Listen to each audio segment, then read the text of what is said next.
Today I have this Seth Thomas Ships Bell to restore. A close inspection of the movement shows considerable wear at many of the pivot points. Almost every pivot hole is egg-shaped in this movement.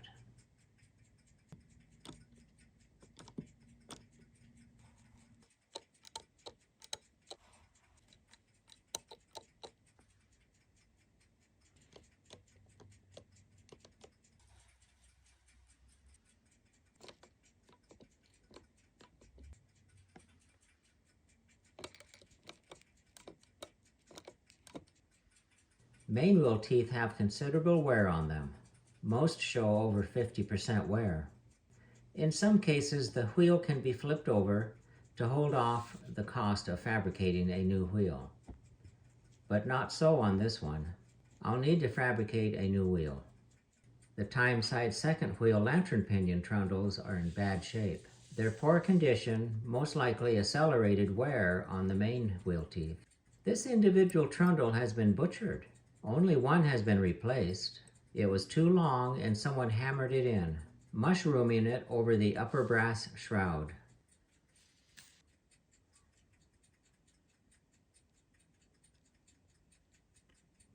It's been replaced with what looks like a serrated pin or screw.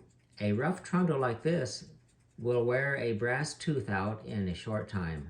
Definitely a sign a butcher has had their hands on this movement.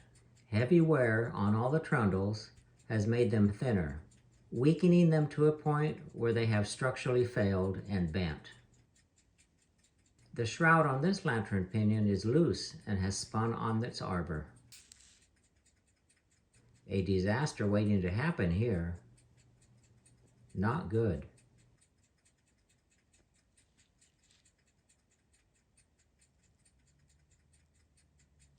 And yet another classic sign of a butcher here, using acid-based soldering flux and leaving the acid behind to create corrosion. A couple minutes of a wash in baking soda to neutralize the acid could have prevented this. These governor fans were designed to be friction fit here, not soldered solid like this. Functional, but not the correct fix. Taking a closer look at this main wheel, the leading edge on these teeth look like they may have spun on the pinion in the past. The center hub has broke loose from the brass gear center. This allows the wheel to tilt from the torque of the mainspring. File this pivot hole so it's centered to prep for a new bushing.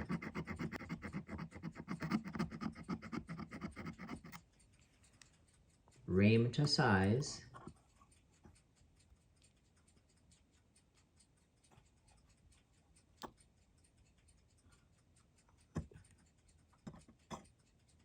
Now that looks better.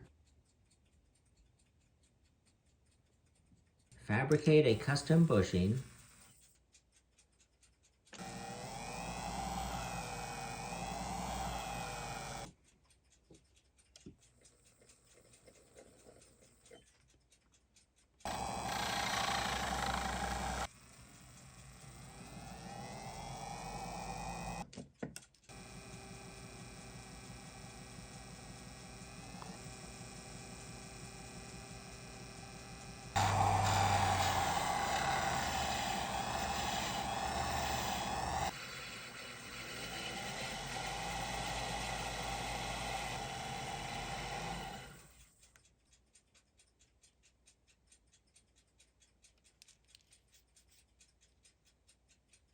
Looks good.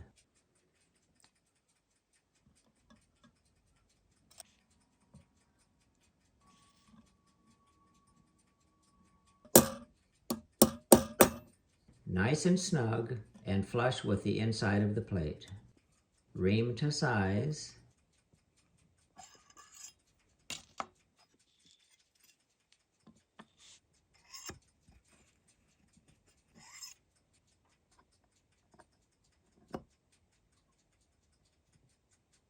Nice fit. This trundle is rough like a file. No wonder the main wheel teeth were so worn out. Sometimes the least expensive fix ends up being more costly in the end. These all need to be replaced. Hope this can be removed without damaging the shroud.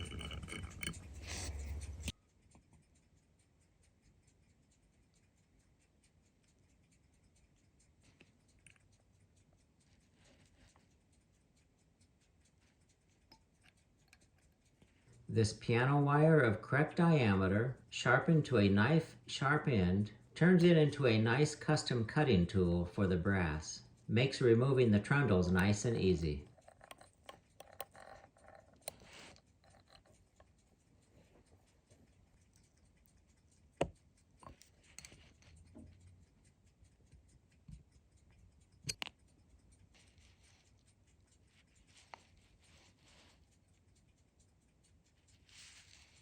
Looking good so far.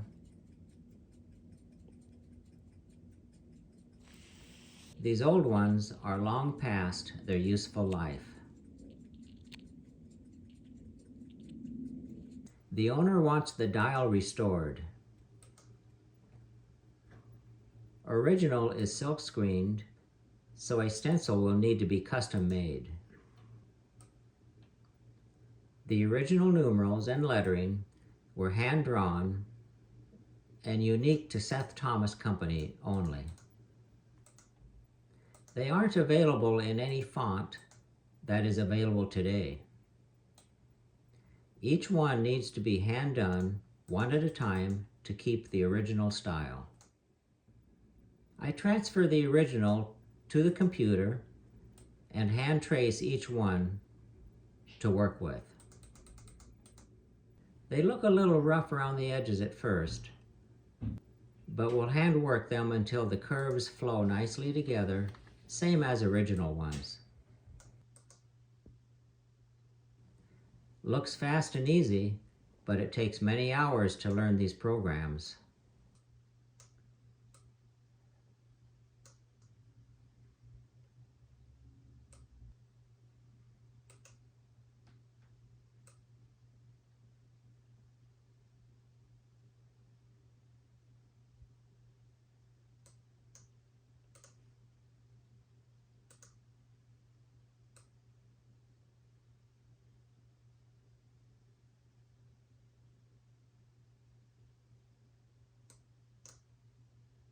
Everything needs to be sized and perfectly located to the cutouts and holes in the original dial.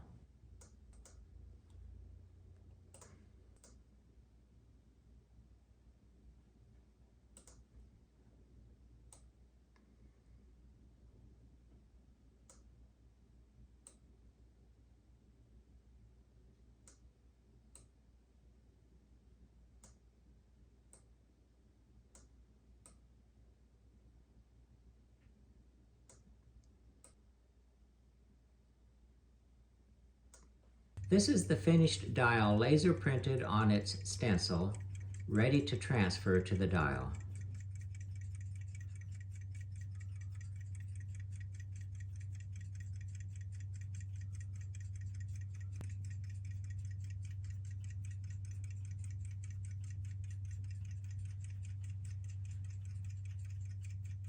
But first, the dial needs to be prepped. It's going to need to be separated from the dial pan. Some people like leaving dials like this as is, but the owner wants this dial restored. This one has lost some of the silvering, and the bare brass is oxidizing. It's slowly deteriorating. Along with the silk screen numbers are chipping off in places. This number 8 has been damaged from rubbing the winding key on it through the years.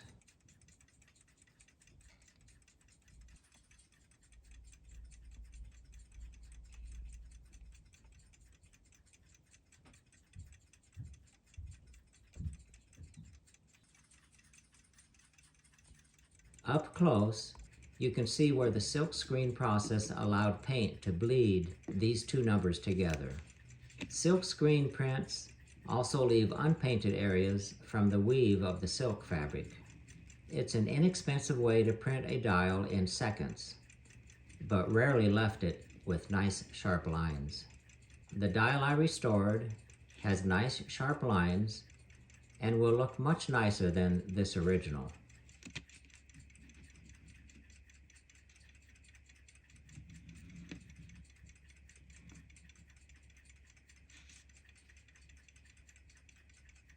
These 3 rivets will need to be removed first without damaging the dial.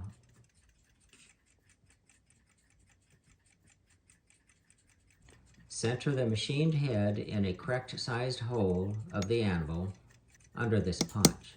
This will ensure the center punch is centered on the shaft of the rivet.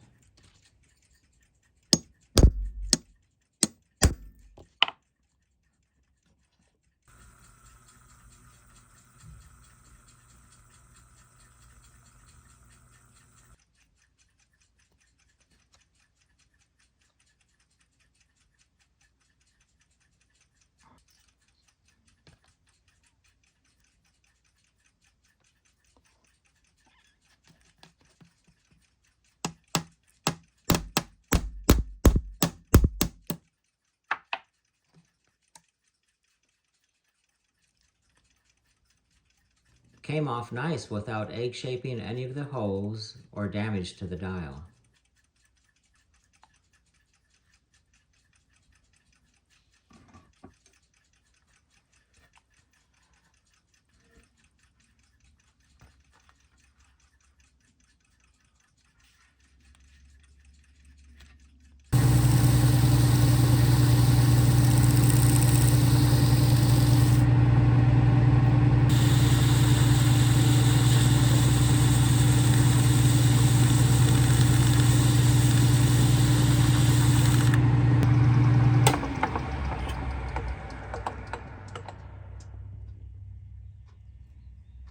Looking great so far.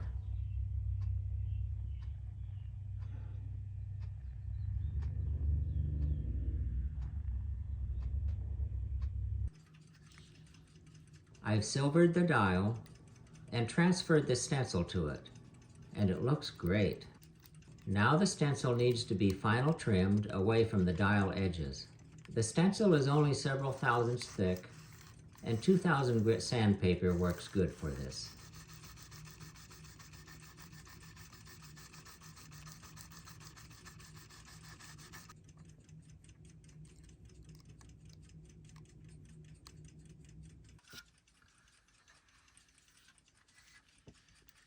The stencil can be trimmed from the holes using a sharp X-Acto knife.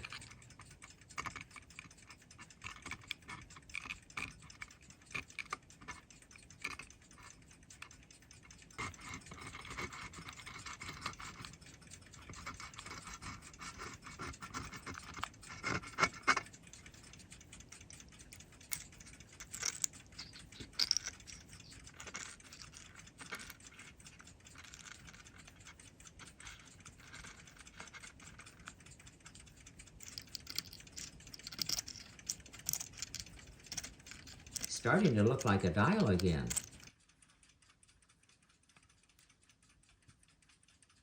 Custom fabricate the rivets.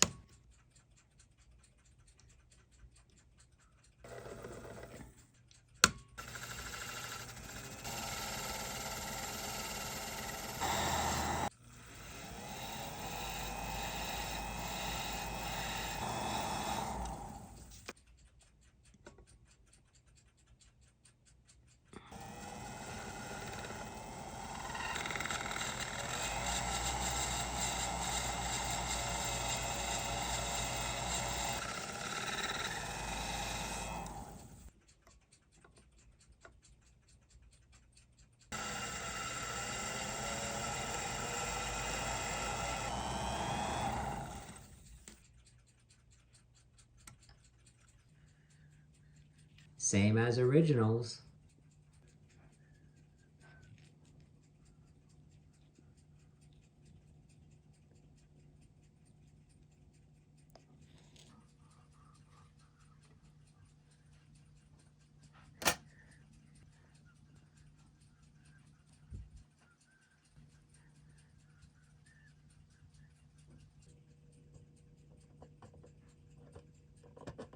perfect fit up.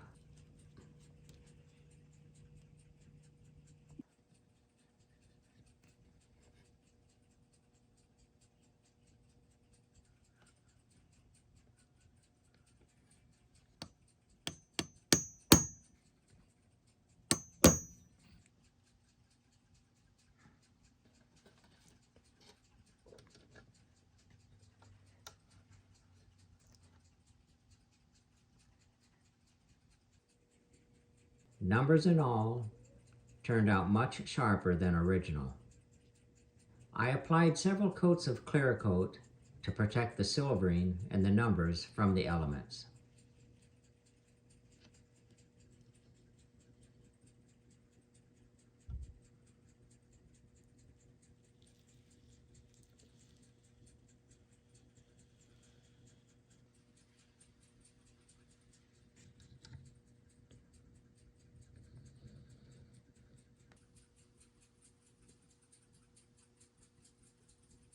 Movement is all restored. Time to see how it runs.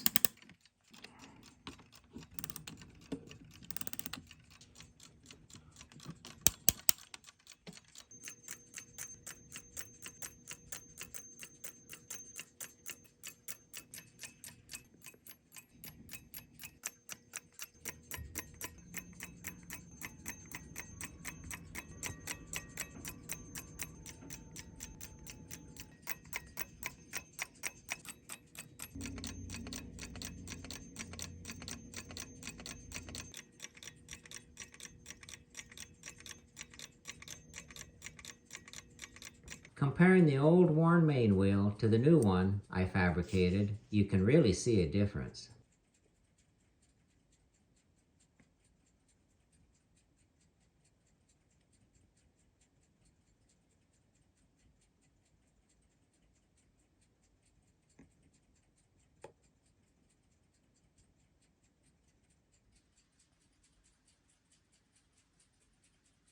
Testing the strike side.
Time to install the dial.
a nice running Seth Thomas Ships Bell, fitted with a James Martin custom dial, ready for many years of service again.